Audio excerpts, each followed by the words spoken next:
Hello guys, how's it going? My name is Dalrin, and in today's video I want to talk a little bit about the possibilities of the Morghoul Orcs, the Draenor Orcs, and what classes might they play. I also do want to touch a little bit on the idea of which faction is honestly winning the allied races, because some people have expressed concerns about the Horde honestly being the winner at all the different allied races, where Alliance are just not really getting as much of exciting and new content in terms of the biggest seller for BFA. The allied races, which side is really winning it all. But before that, I do want to touch on a few topics that I do want to discuss. The first one is mission tables. Apparently Garrisons 3.0 are making a comeback back in BFA. Completely understandable. The original Garrisons were pretty terrible. The actual concept of it replaced the original content you used to play back in WoW, which is not that great. It didn't work out. A lot of people were unhappy. The fact that you had a mine and the fact that you had your own herbalism garden with every single herb in the game, it just wasn't that great.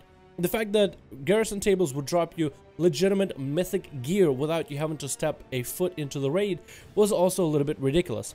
And a lot of people didn't like the idea of a Facebook game. In Legion, however, it came back with a lot of people groaning at first about it, but after giving it a bit of time, it actually ended up being pretty good. It gave you a few different options. One, you can continue playing World of Warcraft to some extent from your phone and could continue, I guess, making character progress while you were away from your computer, which does add a little bit extra of that. Oh, you get the app, and then adds more possibilities of what we might be able to do in World of Warcraft from our phones when we are away from our computers, which I think is pretty cool and a pretty exciting idea. For the most part, Legion garrison system or Legion mission tables weren't bad, except for the time gaining. That's one part I didn't like, and a lot of other people expressed the same thought. They didn't like the time gaining that it basically provided. You had to wait for your followers to complete a mission that can take 8, 12, 24, 48 hours at a time before you can advance through the game. If anybody remembers having to struggle getting the third relic for the artifact weapon, you had to first complete every single mission needed and every single quest in your order hall before you could unlock it, which got very annoying with your alts.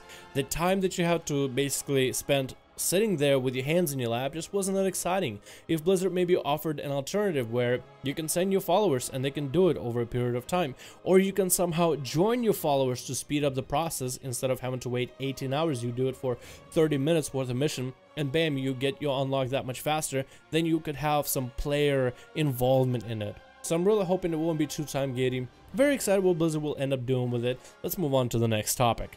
Then we got the Morghoul Orcs and questions of what classes would they play. Now, I actually had this conversation on live stream, so I'll basically tell you verbatim what I told everybody else. I'm a huge fan of Morghoul Orcs. Draenor Orcs is what we'll call them here, just to make it a lot easier for everybody to understand. Huge fan of the idea of Draenor Orcs. I feel like they're unique. I feel like they add a lot more interesting stuff to the game. And I am a huge fan of some of the class choices that they might have. Now, there's a forum post, and I'm going to have it right here, and I'm kind of going to reference that a little bit because one of the classes that I just couldn't really ever see happen, I'm going to use the forum post to reference that. But question, which classes would the Draenor Orcs be playable as? If they were to come out, let's say, tomorrow, which classes should you be able to play as them? For starters, we can knock some out of the gate. Druid, possibly no. Paladin, I can see an Orc Paladin. Death Knight, these guys don't even know who the hell Lich King is. Actually, Lich King Ner'zhul, which was an Orc at the time, lived during their day, so no one ever even saw the Lich King we all know. Then you have the bunch of safe bets like Warrior, Hunter, Rogue, and possibly Shaman, because Draenor Orcs did use Shamanism for them. So that opens up a few other classes that no one's really quite sure about. And how many classes should they have? Because the safe bets, there are 4 classes, but I feel that it should have at least 5. Take a look at the High Mountain Tauren and the Lightforged Draenei. The least they can have is 5. I am gonna make a safe bet and say that those guys are probably gonna have 5 as well, if not more, because if you have 4, it gives you less options, less choice, and overall I find it less fun. What if they can be mages? Well, they do have a Shadowsong clan, which was the clan that was kind of following Ner'zhul and Gul'dan, and they were kind of the castery guys. But then again, those guys weren't really all about magic. Like, they weren't quite Jaina type of magic, where they would cast ice and frost and arcane and fire spells. Not really. These guys were more primitive, and one of the more primitive spells we see is like shaman-based spells. So mages may be a possibility, but very unlikely.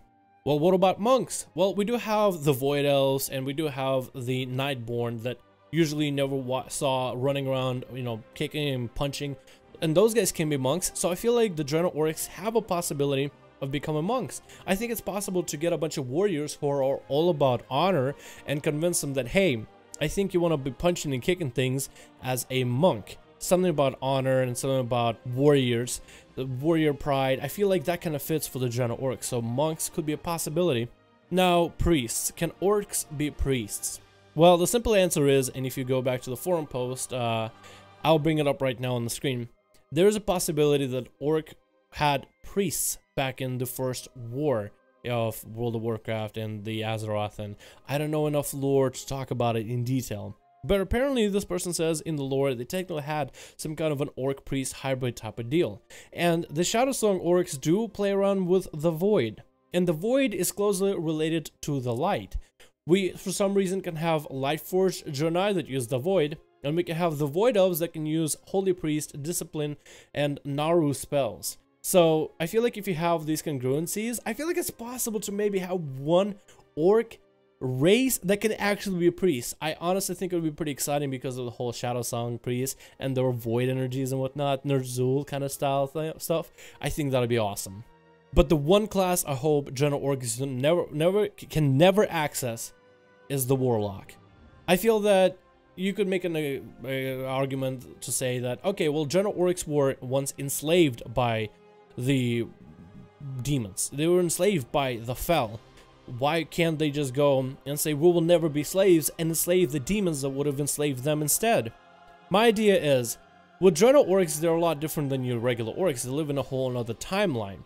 So I feel that if you were to give them ability to be Warlocks, it just wouldn't make as much sense and wouldn't be just quite as exciting, I guess. I actually would be cool if they could not be Warlocks. If they said, we will never be slaves, and they decided to purge all Fel out of their system, out of their culture, and never touch it ever. Not repeat what their ancestors are, I guess, normal Orcs that we know, the green ones, what they have done in the past. I think that would be cool. I feel like it will be so true to their lore. I feel like it would be so cool and true to their character. I actually would love if they just couldn't have access to Warlocks. I would understand why they could, maybe, because of the whole, we'll never be slaves, so we'll enslave you, demons. But it'll be so cool if they decided, no Fel for us. Our guy, the other Orcs have done it, and we've seen what happened to them. Look at their green skin. We don't want that green skin. We want to retain as true of the original horde, of the original Orcs as we can. And honestly, that's kind of what I'm hoping ends up coming out at the end of it all. And then finally, let's talk a little bit, just briefly, about allied races. And the fact that Alliance is just not really winning the allied race competition. Well, there's not really competition in the game whatsoever, but a lot of players are looking at different allied races that everybody's getting. Let's take a look at the first ones. So, the Horde are getting High Mountain Tauren, which is basically Tauren 2.0, which with interesting ratios. Alright, what is Alliance getting?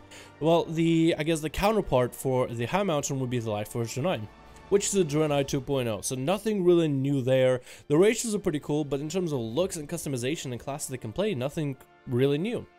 Then we have the Nightborn. The Nightborn are elves, which can be a plethora of classes, especially warlocks, and they're given to the Horde. So you're basically given a Night Elf model with various changes to the emotes, and most of the casting animations and other emotes are the same, but it's basically a modified elf. So it's not quite a Night Elf fully, it's a modified version, so it's almost interesting. Then you have the Void Elf for the Alliance, which is a copy-paste of the Blood Elf. They have awesome racial, and the Void form that they get for 5% damage and healing is also pretty neat, but a lot of people are saying that it's basically a Blood Elf 2.0 with some tentacles. It doesn't look as exciting, and it doesn't excite people nearly as much. Then we take a look at the upcoming guys, the Dark Iron and the Zandalari. The Zandalari are a Night Elf 3.0. They are going to be the shamans and the warriors that stand up straight, the counterpart to the trolls, and their druid forms are going to be unique. Then you have the Dark Iron, which I think look cool. A lot of people argue that The Zandalari get different druid forms. What does Alliance get? Nothing. We get dwarves with a charred skin and fiery embers out of the beards and eyes, and it's just not as exciting. Which I'm personally excited about the races on more than just the outlooks, because it's really all about on the inside that counts. And by that I mean the racials. I love the fact there's racial differences, let's say between a normal dwarf and a dark iron dwarf. I think it makes enough of a gameplay change when you're playing as a Dark Iron Dwarf Warrior and a normal Dwarf Warrior. Yes, you both are going to be hitting your Colossus Smashes, Mortal Strikes, and Rampages, but both of you are going to play slightly different in specific situations. And I think that uniqueness, as well as, I guess, some uniqueness to the appearance, is what's more important, the actual playability. The racials make a bit of a difference in terms of how you will approach compared to how another person will approach, because somebody might have a racial for one situation and another might not, but then in a specific situation racials are flipped and dominances and whatnot. I am super excited about stuff like that. But I will agree, the Zandalari and the High Mountain both give new druid forms for druids. Unique forms. High Mountain with just the Antlers edition, or Zandalari with a new bear form and the new Boomkin form and travel form and flight form.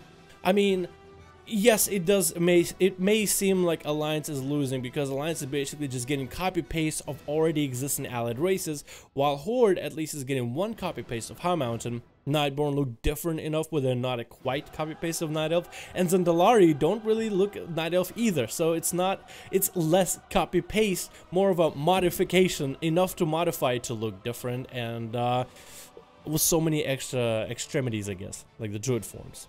I am not quite sure exactly how to look at the situation. It does definitely look like Horde is winning. But I guess I want to get you guys' thoughts. What are your thoughts? Do you think that there is really a difference between Alliance and Horde? Do you really think Alliance are actually getting screwed on the allied race, I guess, if you want to call it that? What are your thoughts on that? Comment down below. I would very much appreciate it.